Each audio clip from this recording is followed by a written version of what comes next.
ಕುವೆಂಪು ವಿಶ್ವವಿದ್ಯಾಲಯ 35ನೇ ಘಟಿಕೋತ್ಸವ ಕಾರ್ಯಕ್ರಮ ಇಂದು ಶಿವಮೊಗ್ಗದ ವಿಶ್ವವಿದ್ಯಾಲಯದಲ್ಲಿ ನೆರವೇರಿತು. PhD ರ್ಯಾಂಕ್ ಹಾಗೂ ಸ್ವರ್ಣ ಪದಕ ಪಡೆದ ವಿದ್ಯಾರ್ಥಿಗಳು ಸಂತಸ ವ್ಯಕ್ತಪಡಿಸಿದ್ದರು. ಆಕರ್ಷಣೆಯಾಗಿದ್ದು ಮಾತ್ರ ಕೂಲಿ ಕಾರ್ಮಿಕರ ಮಗನಾಗಿ 10 ಸ್ವರ್ಣ ಪದಕ ಗಳಿಸಿದ ಅಭಿಷೇಕ್. ಹೌದು, ಮೂಲತಃ ಅಜ್ಜಂಪುರ ತಾಲೂಕಿನ ಹಿರೇಕನಮಂಗಲ ಗ್ರಾಮದ ನಿವಾಸಿ ಹಾಗೂ ಸಾಮಾನ್ಯ ಕೂಲಿ ಕಾರ್ಮಿಕ ಮಂಜಪ್ಪನವರ ಮಗ ಅಭಿಷೇಕ್ HM. ಕನ್ನಡ MA ವಿಭಾಗದಲ್ಲಿ 10 ಚಿನ್ನದ ಪದಕ ಹಾಗೂ 2 ನಗದು ಬಹುಮಾನ ಪಡೆದಿರುವುದು ಈ ಬಾರಿಯ ವಿಶೇಷವಾಗಿತ್ತು. Mahatesh Kumar GT biotechnology, Kiran PK biotechnology, Karthik TD biotechnology, Poornima KV biotechnology. ನಾನು ಮೂಲತಃ ಅಜ್ಜಂಪುರ ತಾಲೂಕು ಹಿರೇಕನಮಂಗಲ ಗ್ರಾಮದಿಂದ ಈ ಒಂದು ಕುವೆಂಪು ವಿಶ್ವವಿದ್ಯಾಲಯದಲ್ಲಿ ಕನ್ನಡ ವಿಭಾಗದಲ್ಲಿ MA ಪದವಿಯನ್ನು ಸ್ನಾತಕೋತ್ತರ ಪದವಿಯನ್ನು ಪೂರ್ಣಗೊಳಿಸಿದ್ದೇನೆ. ತುಂಬ ಸಂತೋಷ ಇದೆ. ಪ್ರಾಮಾಣಿಕ ಪ್ರಯತ್ನದಿಂದ ಪಡೆದಿದ್ದೀನಿ. ನನ್ನ ಪರ್ಫಾರ್ಮೆನ್ಸ್ ಕೂಡ ಹಾಗೆ ಇತ್ತು ಅಂತ ಎಲ್ಲರೂ ಮಾತಾಡ್ತಿದ್ರು. ಹಾಗೆಯೇ ಸರ್, ನಾವು ಕಾರ್ಮಿಕ ಕುಟುಂಬದಿಂದ ಬಂದಿರೋದು. ತಂದೆ ಶ್ರಮಿಕ ವರ್ಗದವರು, ತಾಯಿ ಆಶಾ ಸೂಪರ್ವೈಸರ್ ಆಗಿ ಕೆಲಸ ಮಾಡ್ತಿದ್ದಾರೆ ಆರೋಗ್ಯ ಇಲಾಖೆಯಲ್ಲಿ. ತಂದೆ ಕೂಲಿ ಕೆಲಸ ಮಾಡ್ತಾರೆ. ನನಗೆ ಪ್ರೊಫೆಸರ್ ಹುದ್ದೆಗೆ ಹೋಗಬೇಕು ಅಂತ ಕನಸಿದೆ. ಹಾಗೆ KPSC ಮತ್ತು UPSC ಕೂಡ ಅಟೆಂಡ್ ಮಾಡಬೇಕು ಅಂತ ನಾನು ಚಿಕ್ಕ ವಯಸ್ಸಿಂದ ಕನಸಿದೆ. ಅದೇ ರೀತಿಯಲ್ಲಿ ನನಗೇನೆಂದರೆ ಶಿಕ್ಷಣ ಇಲಾಖೆಯಲ್ಲಿ ಕೆಲಸ ಮಾಡಬೇಕು ಅಂತ ನನ್ನ ಕನಸು. ಹಾಗೆ ನನಗೆ ಒಂದು ಉಜ್ವಲ ಭವಿಷ್ಯನ ಕಟ್ಟಬೇಕು ಭಾರತಕ್ಕೋಸ್ಕರ ಅಂತಂದರೆ ಶಿಕ್ಷಣ ಇಲಾಖೆಗೆ ಹೋಗಬೇಕು ಅಂತ ನನ್ನ ಕನಸಿದೆ.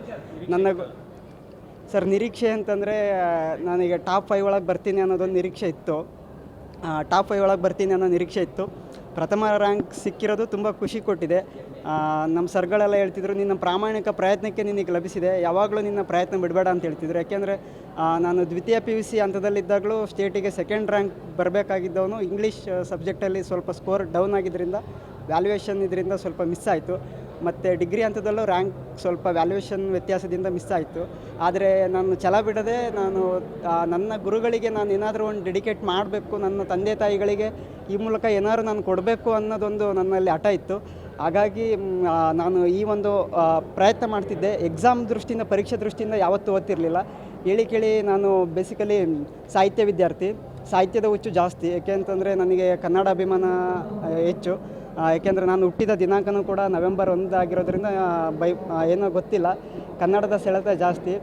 ಮತ್ತು ನನಗೆ ಹೆಚ್ಚು ಸಾಹಿತ್ಯಾಸಕ್ತಿ ಇರೋದ್ರಿಂದ ಡೈಲಿ ನಾನು ಸಾಹಿತ್ಯ ಕೃಷಿ ಮಾಡಬೇಕು ಅಂತ ಸಾಹಿತ್ಯದಲ್ಲೇ ಡೈಲಿ ತೊಡಗಿಸ್ಕೊಂಡು ಓದ್ತಾ ಇದ್ದೆ. ಹಾಂ ಸರ್, ಅದೇ ರೀತಿ ನಾನು ಓದ್ತಾ ಇದ್ದೆ. ಎಕ್ಸಾಮ್ ಬಂದಾಗ ನನ್ನ ಒಂದು ಪ್ರಯತ್ನ ಏನಿತ್ತಂತಂದರೆ, ಎಕ್ಸಾಮ್ ಇದೆ, ನಾನು ಮಾರ್ಕ್ಸ್ ತೆಗಿಲೇಬೇಕು ಅಂತ ನಾನು ಓದ್ತಾ ಇರಲಿಲ್ಲ. ಆ ಒಂದು ಸ್ಥಾನಕ್ಕೆ, ಆ ಒಂದು ಕೆಲಸಕ್ಕೆ ನಾನು ಪ್ರಾಮಾಣಿಕ ಪ್ರಯತ್ನ ಒದಗಿಸ್ಬೇಕು. ಖುಷಿ ಇದೆ ಸರ್. 10 ಗೋಲ್ಡ್ ಎಕ್ಸ್ಪೆಕ್ಟೆಡ್ ಇರಲಿಲ್ಲ ಸರ್. ಯಾಕಂತಂದರೆ ನನಗೆ ಟಾಪ್ 5 ಒಳಗೆ ಬರಬೇಕು ಅನ್ನೋದೊಂದಿತ್ತು. 10 ಗೋಲ್ಡ್ ಎಕ್ಸ್ಪೆಕ್ಟ್ ಇರಲಿಲ್ಲ. ಖುಷಿ ಆಗ್ತಿದೆ ಸರ್. ಅಭಿಷೇಕ್ HM ಅಂತೇಳಿ ನನ್ನ ಹೆಸರು.